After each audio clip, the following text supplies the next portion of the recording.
गुरु ब्रह्मा गुरु विष्णु गुरुदेव महेश्वर गुरु साक्षात् परब्रह्म तस्मै श्री गुरवे नमः। जय गुरु, जय सीताराम।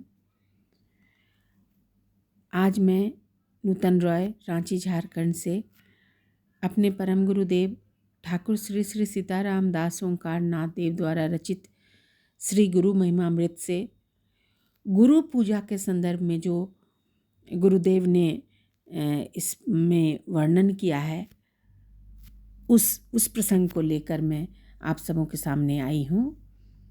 गुरु पूजा का क्या महत्व है हमारे जीवन में, ठाकुर ने इसको विस्तार से बताया है, जो हम सभी दीक्षित को जानना अत्यंत आवश्यक है। तो सुनिए।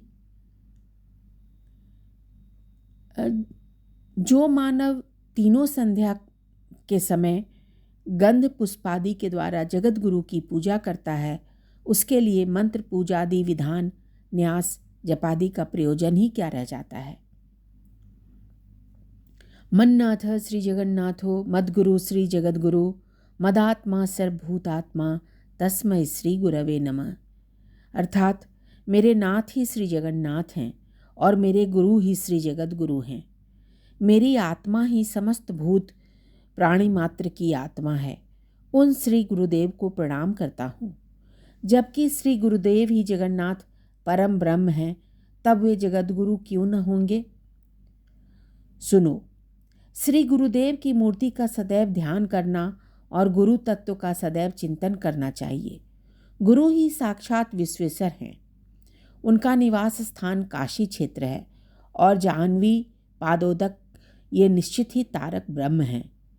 ध्यान मूलम गुरुर्मूर्ति, पूजा मूलम गुरुपदम, मंत्र मूलम गुरुवाक्यम, मोक्ष मूलम गुरु कृपा। ध्यान का आधार गुरु की मूर्ति और पूजा में प्रधान गुरुदेव के चरण कमल की पूजा है। मंत्रों में प्रधान गुरु वाक्य है और सिद्धि का आदि कारण श्री गुरुदेव की अहेतुकी कृपा है। दान के द्वारा क्या होगा और तपस्या का भी क्या प्रयोजन है। इसी प्रकार अन्य तीर्थ सेवा का भी क्या फल हो सकता है, क्योंकि जो व्यक्ति श्री गुरु के पाद पद्म युगल की अर्चना करते हैं, उसके द्वारा जगत की अर्चना की जाती है। ब्रह्मांड में जो समस्त तीर्थ हैं, वे सब निश्चित ही श्री गुरुदेव के पाद तल में निवास करते हैं।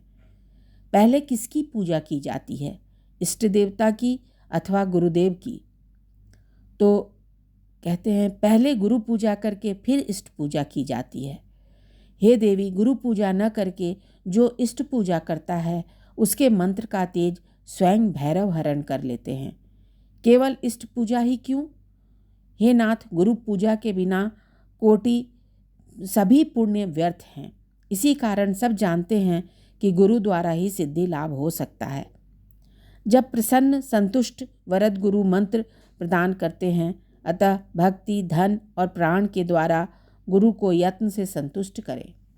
हे सुरेश्वरी, सभी भोग्य एवं भोज्य वस्तु गुरुदेव को अर्पण करके उनका शेष प्रसाद भोग ग्रहण करना चाहिए।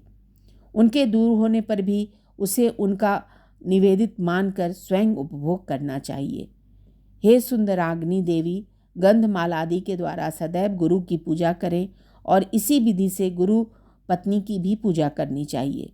गुरु के अभाव में गुरु पत्नी और उसके अभाव में गुरु पुत्र की पूजा करनी चाहिए, क्योंकि गुरु भक्ति के द्वारा शिष्य जिस रूप में सर्व सिद्धि लाभ कर सकता है, वह समस्त दान तपस्या एवं व्रत आदि के द्वारा भी प्राप्त नहीं की जा सकती। हे देवेशी, जिस व्यक्ति को अपने गुरु के प्रति निष्कपट सेवा और भक्ति होती है, उसके लिए महायासप्रद तीर्थ आदि में अथवा शरीर शोषणकारी अनेक व्रत आदि की आवश्यकता ही क्या है। हे देवी, श्रुति कहती है कि भोग मोक्षार्थी के लिए तथा ब्रह्मा विष्णु महेश्वर के पदकांक्षियों के लिए केवल गुरुदेव की भक्ति की ही एकमात्र उपाय है, अन्य कोई मार्ग नहीं। गुरु भक्ति के द्वारा असाध्य भी साधित हो सकते हैं। जिस प्रकार रुई के ढेर को अग्नि क्षण मात्र में भस्म कर देती है, उसी प्रकार समस्त अशुभ कर्मों तथा महान पातकों को भी भक्ति नाश कर देती है। जो मानव महात्मा गुरुदेव की का शुश्रूषा परायण होता है, उसके लिए केवल गुरु सेवा ही कृपा कारिणी हो जाती है। वह भी यदि भक्ति के द्वारा अनुष्ठित हो तो समस्त काम्य फल प्रदान करती है, समस्त पापों का क्षय और पुण्य राशि वर्धित कर समस्त कार्यों की सिद्धि करने वाली हो जाती है। गुरुदेव के संतुष्ट होने पर ब्रह्मा, विष्णु, महेश्वर आदि समस्त देवता एवं संपूर्ण मुनि, योगी आदि संतुष्ट होकर अनुग्रह करते हैं। समस्त क्रियाओं का मूल गुरु हैं, अतः भक्तिमान पुरुषों के लिए भी श्री गुरुदेव नित्य सेवनीय हैं। जय गुरु, जय सीताराम।